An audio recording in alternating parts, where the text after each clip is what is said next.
Welcome to High Guard TV, your favorite fighters YouTube channel. I'm your host, High Guard Sensei, and I'm here with Wolf. And today, you know why you people clicked here? You saw those prospects get fraud checked. We're here to compile our favorite list of frauds getting fraud checked. That's how we do it. So this is going to be the biggest list of UFC fraud checks in High Guard TV's history. Yeah, you know how it is.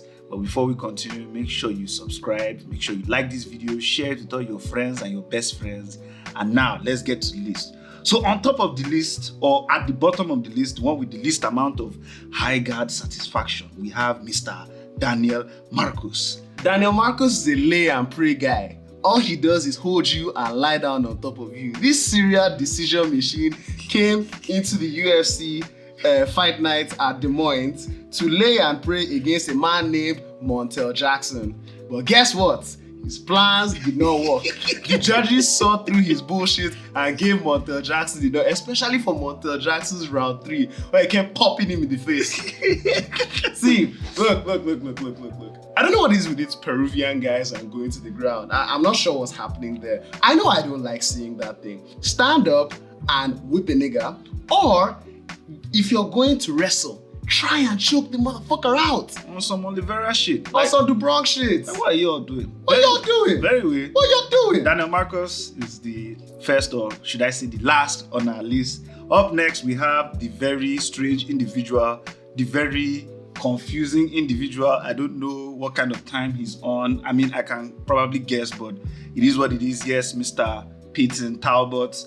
You understand, who went and lost to a 50-year-old man. Can you imagine? How can you be in your mid-20s and you lose to somebody that is in his mid-50s?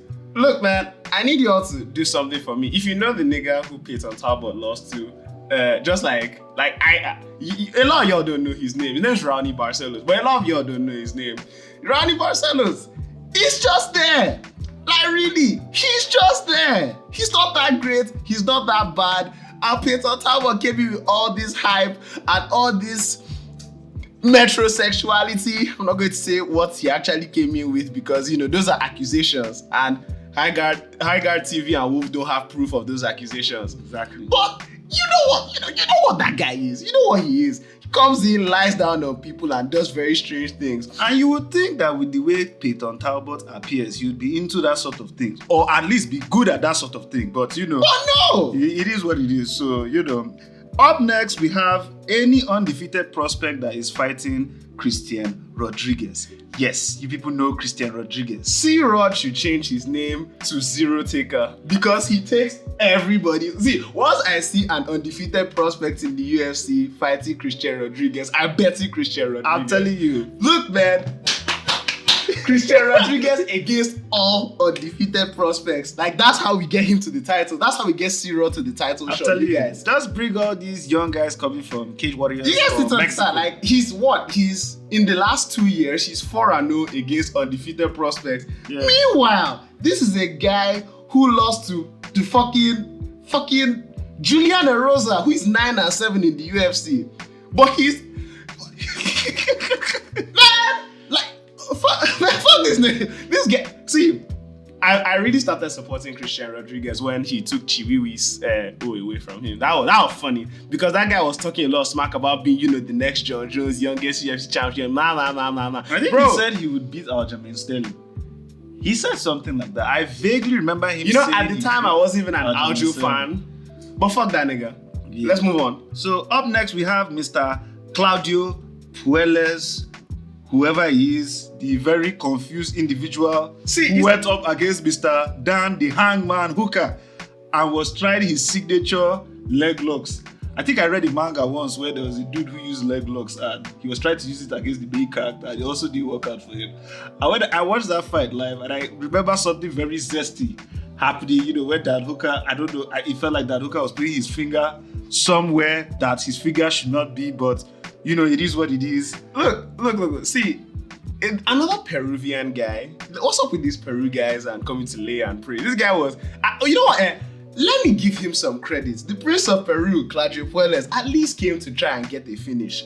Unfortunately, he kept trying to spam. I'm just so happy Dan Hooker kicked him in just kicked him in the midsection, just ripped him in the midsection. It was so satisfying seeing him crawl on the floor holding his ribcage. Like, that made me so happy. Like, dude, get off your bum ass and try and strike, or try and actually shoot for a takedown. He's not falling for your Imanari role. Anyway, up next, we have the reason everybody came to High Guard TV. The reason you probably clicked this video in the first place. I'm talking about Bo Nickal. Look, Bo Nickal, you know, what do you even do with this? Like, this loss was satisfying for us because, yes, we did it. We prayed for it and it happened. I can show you old tweets of mine telling a lot of guys on the internet that I would not be surprised if Bo Nickal gets his ass handed to him by RDR. I think what you said was Bo Nickal is in position to do the funniest thing this year. Look, sorry, RDR is in position to do the funniest thing this year. I saw that and I was like, damn, man. People don't know RDR because a lot of guys don't watch one championship. You guys don't know RDR. We watch one championship. RDR's only 2 losses came from an actual heavyweight. Twice he lost to that guy. Like, you guys need to understand, RDR fought Vitaly Bigdash, a Russian wrestling monster. He fought Orlan Sa, he fought Leandro Ataides. This guy was on a tear, taking belts for everybody. And there's something about that guy, like, he kind of just looks like, he's a nice guy, but he just kind of looks like a fucking asshole. Yeah, he's like Dracos. He's like Dracos. Dracos has inspired a generation of horrible looking, striking MMA guys who just come and get the job done. It's so fucking ugly, but then he will shoot you with this really sloppy takedown, rough you up on the inside. This guy is wild. Like, what's up with his ribcage?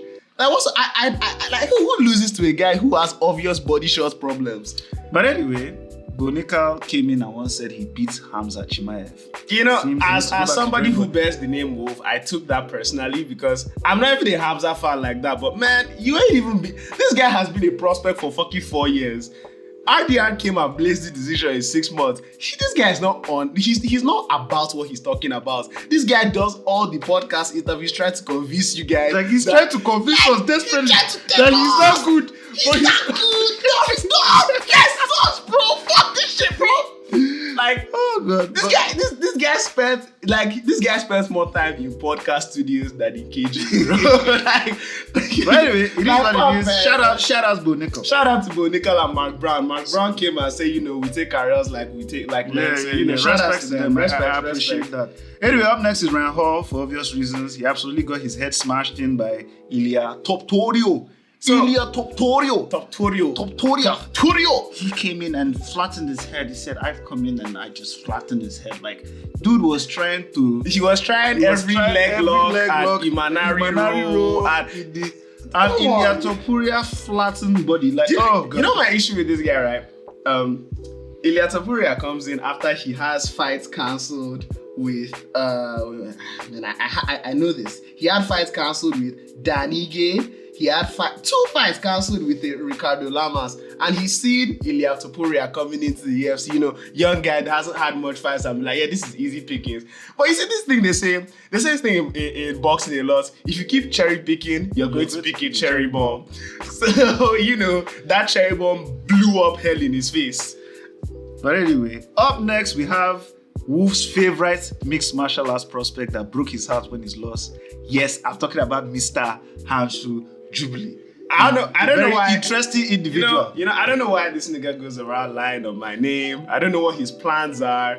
He knows that I have been there for the downfall of the king of lions, Anshul Jubli. The man that said India can be I remember this guy said, this guy tried to convince us that he would choke out Khabib. Like, bro, you're Indian. That's like your biggest weakness. The man who lost to Mike Breeden and got Mike Breeden cut. No, wait.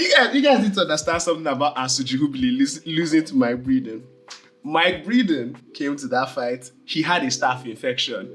It was October 22nd, 2022. I remember this very clearly. October 21st, they tell us Anshul Jubli misses weight. So he comes in overweight.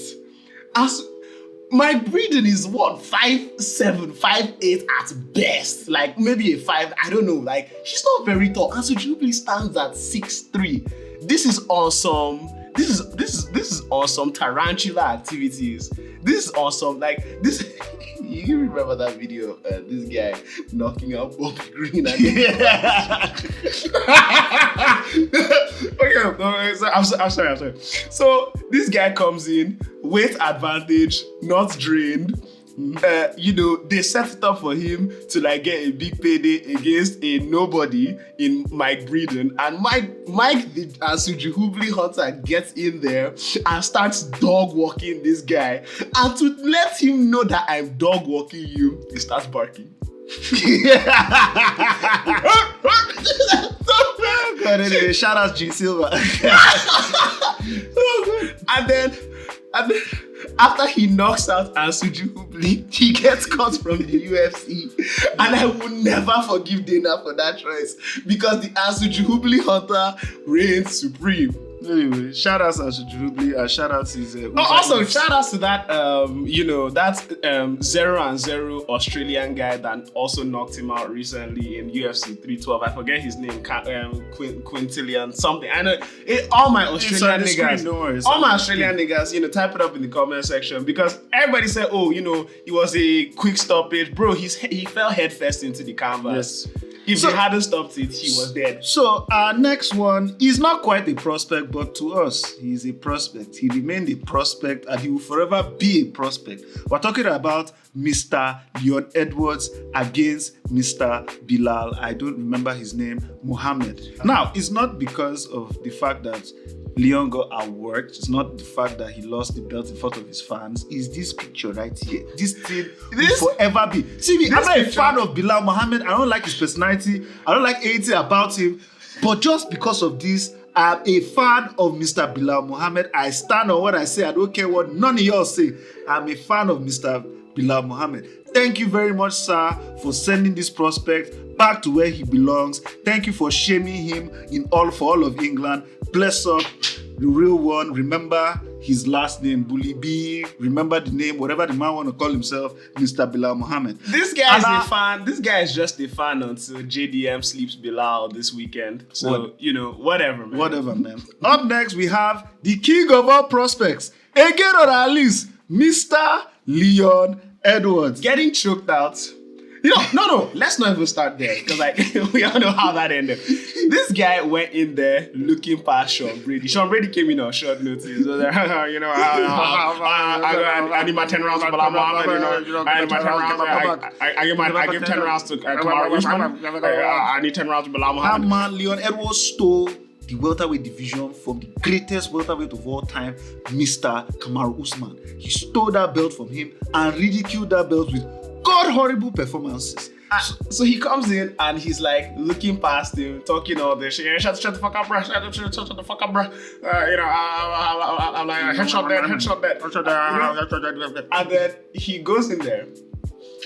He gets outstruck by a grappler from Philly, mind you. He gets outstruck by a grappler from Philly. And what does he think to do? What does he think to do? What does he think is the best choice right now? He does this. Why would you do this? Against what of even Belal Mohammed did not shoot on Sean Brady. Everyone knows how stupid this is. Why would you shoot on Sean Brady? Who does that? If Sean Brady beat Craig Jones the grappling match, come on, man, what were you thinking? But anyway, like we said, Leon Edwards is definitely a prospect. He's always a prospect. And that front check was very satisfying. And those two watching him tap in front of his home crowd, the shame was visible. Yeah. So I liked it. I liked it a lot. I watch it when I'm unhappy. It gives me joy. So up next, we're doing a bit of a throwback, most satisfying fraud checks, to show you that we're retro fans of sport. Mr. Ben Askren, just for his abysmal level of striking, Mr. Ben Askren will forever be a prospect. And up next, we have the greatest, the most sensational, the most satisfying fraud check of the year. You guys, Ciryl Gane. For obvious reasons. Look, man. Ciryl came in talking about you know, how everybody was talking about how he's like an android. I remember Ciryl Gane says, this guy's like an android machine. He knows all facets of the game. Blah. Goes in against Francis Ngannou, has a lucky round 1 striking, round 2 is going the same way. So he shoots for a body kick. What does that absolute monster of a man Ngannou do? Picks him up and slams him so hard into the middle of the octagon that we all felt it. And here's the thing, but Francis Ngannou was just happy to lie down on Ciryl Gane, and that weird French nigga was just okay. Yeah, he was okay with man lying down on him. This is the issue with French people. Like, his biggest issue is that he's French, to be honest. And if you look, man, we can talk about him getting choked out by John Jones, but in all honesty, if you want to know more about Ciryl Gane and why he's a fraud, see Vampiric Legs video over here. Shout out, you'll see it by the name of You Empty-Headed Fuck. But anyway, we won't be able to close out this video without giving a special warm welcome to our number 1, the greatest prospect of all time, Mr. Name Value Umar Nurmagomedov. You see, I have never been a fan of Mr. Merab, you know, just shooting takedowns, shooting all those things. Shoots and misses a million and 1 takedown. Farming decisions. Like, but after Mr. Merab did this to Mr. Name Value Umar Nurmagomedov, I became a fan of Mr. Merab Dvalishvili. Merab let Umar know what his own ass smells like. You can see his head is clearly smelling what he's like. You know they call them crotch sniffers for a reason, but no, he made him sniff his own crotch, bro. He showed how out of his depth Umar is. Shows how all these guys are just, you know, princes of fancy, nice placed matchmaking. So it is what it is. We don't rock with Mr. Umar Nurmagomedov. We don't support Umar Nurmagomedov. Support Umar on this channel. So I don't care what you say. He's going to be a cloud, and he will always be a cloud on High Guard TV. But anyway, that's the video. If there's anyone we missed, please type it up in the comment section. Thank you all for watching. Please don't forget to like, share, and subscribe. Share with all your girlfriends and best friends. And don't forget to keep them hands up and protect yourself at all times.